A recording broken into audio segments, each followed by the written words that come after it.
En el capítulo anterior les comenté la importancia que tenía una ley de acceso a la información pública, es decir, trabajar en las mejores condiciones posibles para que tengamos libre acceso a esos datos que estamos buscando para poder procesarlos y encontrar noticias detrás de una tabla con muchos números, encontrar noticias detrás de una gran cantidad de información. Cuando digo gran cantidad de información, ¿a qué nos estamos refiriendo? ¿A una hoja de cálculo? No, muchas veces esa información ni siquiera entra en una hoja de cálculo. A veces son 667.000 datos, como por ejemplo los que manejó el Chicago Tribune cuando diseñó una aplicación interactiva para poder reportar los salarios públicos de todo el estado de Texas. Bueno, de eso se trata cuando hacemos periodismo de datos, de manejar una gran cantidad de información.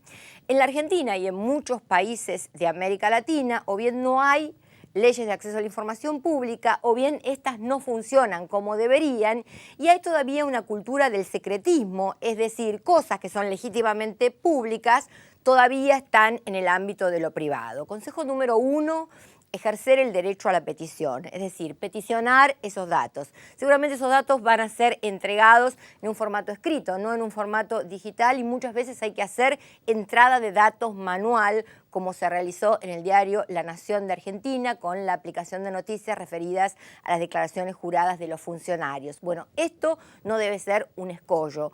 Muchas veces hay que hacer entrada de datos manual porque o los datos están cerrados o no están reutilizables o no queda otra alternativa, ya que los programas de reconocimiento óptico no suelen funcionar en muchos de estos casos. Pero la otra circunstancia que les quiero comentar tiene que ver con la búsqueda de datos. Eso tiene que ver con la actitud del periodista. Y ustedes pueden decir, bueno, estoy buscando datos abiertos, ¿sí? Porque el periodismo de base de datos, el periodismo de datos trabaja con datos abiertos. ¿Qué significa un dato abierto? Significa un dato que está en un formato reutilizable, es decir, que yo lo puedo descargar en mi computadora, que puedo decir, bueno, tengo 6 u 8 columnas, pero me interesan solamente 4, tomo esas 4 columnas y me las llevo a otra hoja de cálculo. Bueno, un interesante ejercicio para realizar esto es hacer búsquedas utilizando la búsqueda avanzada de Google, el Advanced Search, por su denominación en inglés, buscando solamente por formatos.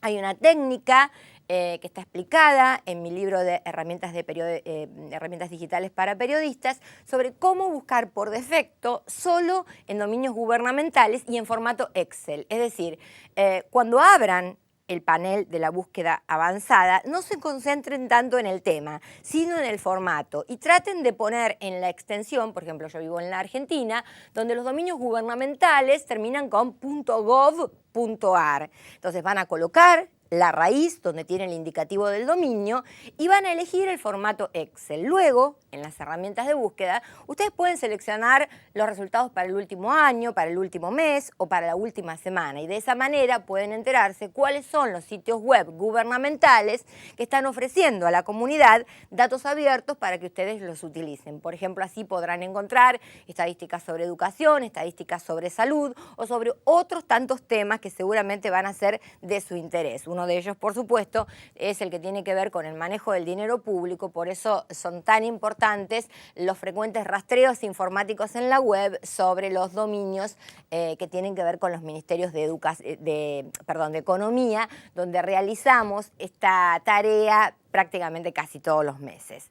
Bien, una vez que se tiene esa información en Excel, ya la tenemos en un formato abierto, pero a veces no están en formato Excel, a veces están en formato PDF. Esto es muy común en la Argentina y en los países del Mercosur y en algunos de América Latina, donde todavía se sigue considerando el PDF un formato seguro, un formato como que está protegiendo esa información, como que la está custodiando.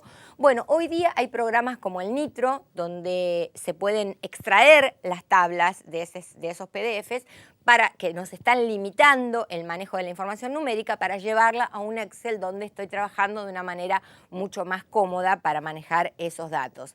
También hay otras formas, si instalan un programa profesional de Adobe, por ejemplo el Adobe Professional 8.0 o una versión superior, le va a permitir exportar el documento como HTML o de algún formato que les permita llevar eso a una tabla de manera directa. También hay opciones de descarga en las bases de datos de Junar, en las bases de datos que están montadas sobre Sócrates. Es decir, hay varias opciones mediante las cuales ustedes pueden obtener formatos abiertos, sea porque los encuentran en la web en formato Excel, o sea porque los encuentran en PDF o en Word y ustedes buscan algún sistema o algún conversor para poder recuperar esa información. Acerca de los conversores voy a citar a uno, Samsar, las dos veces con Z, samsar.com, convierte archivos de PDF en Excel con una eficiencia bastante grande y lo hace de manera automática, gratis